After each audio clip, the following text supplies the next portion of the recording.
and that is Zach LaVine. Zach LaVine is a guy that the good old Utah Jazz and Philadelphia 76ers are downplaying their interest in their about trading him. He's the guy that we're expected is going to be traded for basically nothing, just salary filler. And the report the other week or the other day, when we initially talked about it, we heard the Kings were a team that were interested and the Jazz and Sixers. So with that being said, the Kings we know are probably just offering Harrison Barnes and Kevin Huerter. The Utah Jazz, you'd have to assume the salaries that they're offering are definitely just throwaway salaries. And then the Sixers, they can just eat his contract. And I think he's like a last resort if they don't get any of the free agents they want. I think he's a last resort for them. And still, like Zach LaVine is the best option available in terms of guys who are borderline all NBA players. He's an all-star almost. At this point, I mean, he's just health. But the report from Marc Stein of the Stein line is that the Chicago Bulls will continue to seek out a trade for Zach LaVine, but his market is believed to be tepid. While the 76ers and the Utah Jazz have been linked with LaVine, sources have told Marc Stein that both teams do not have much interest in trading for him.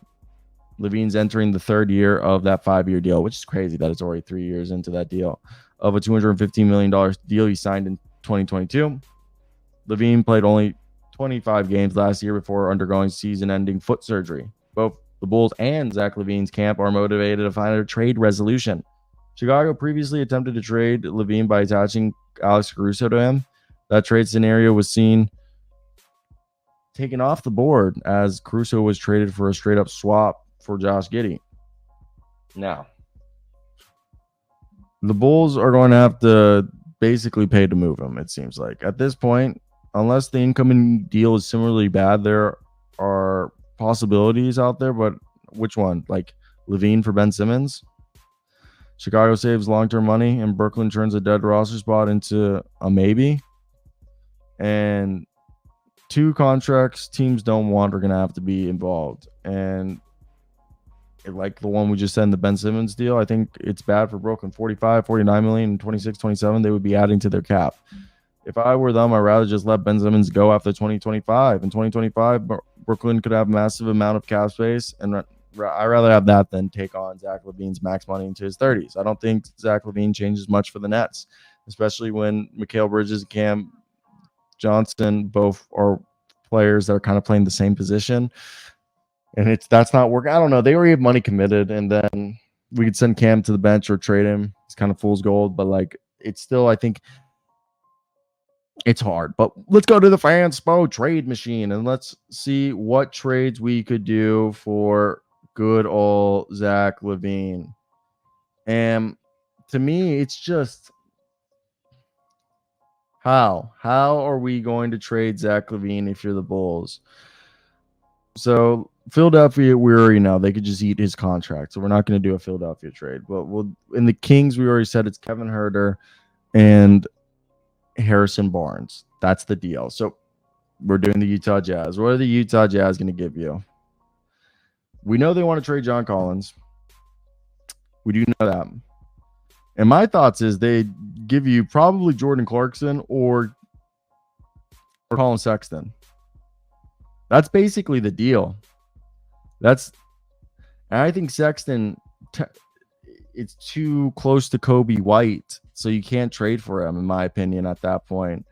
So I would just do, at this point, if I were them, here's Jordan Clarkson. And guess what? I think that's the deal. Unless you're really like, oh, guess what? Take what's-their-face off our hands. And then the Bulls are like, okay. And they say, well, we don't want to just do this for free, so give us all your second-round picks. And the Bulls are like, okay. Because like they have nothing they can do. And they walk away with this deal with John Collins, Jordan Clarkson, and Darius Baisley. They give up 3 second-round picks and Zach LaVine. This way, they have Jordan Clarkson as a 6-man. John Collins fits next to Nikola Vucevic. He helps you replace Patrick Williams, and Darius Baisley gives you a guy off the bench. I fixed it. I don't know how much better you can do than this, ladies and gentlemen. Am I wrong for thinking that? I genuinely feel like this might be the best possible deal for Zach LaVine if you're able to even move him, because at this point it just doesn't seem quite possible that he's going to be someone that you're going to be able to move whatsoever because of how atrocious that contract is. And if there is a team that's going to take it, I feel like it's the Utah Jazz, because Zach LaVine and Lauri Markkanen, or kind of like with Keontae George, I just feel like at that point, I don't know, it's better than what you are now. I think you're closer to a playoff squad than you were before. It's not pretty. It's not pretty, but it's better than Kevin Huerter and Harrison Barnes. I think it's better than, I mean, I think Kevin Huerter, Harrison Barnes might be your best deal at this point, and it's better than just getting maybe a random whatever Philadelphia would give you. And I feel like this is actually the most realistic, because Utah's in this weird like position. I don't know, guys. That one's just so weird. It's a weird one. But that's where I want to hear it. What do you guys think?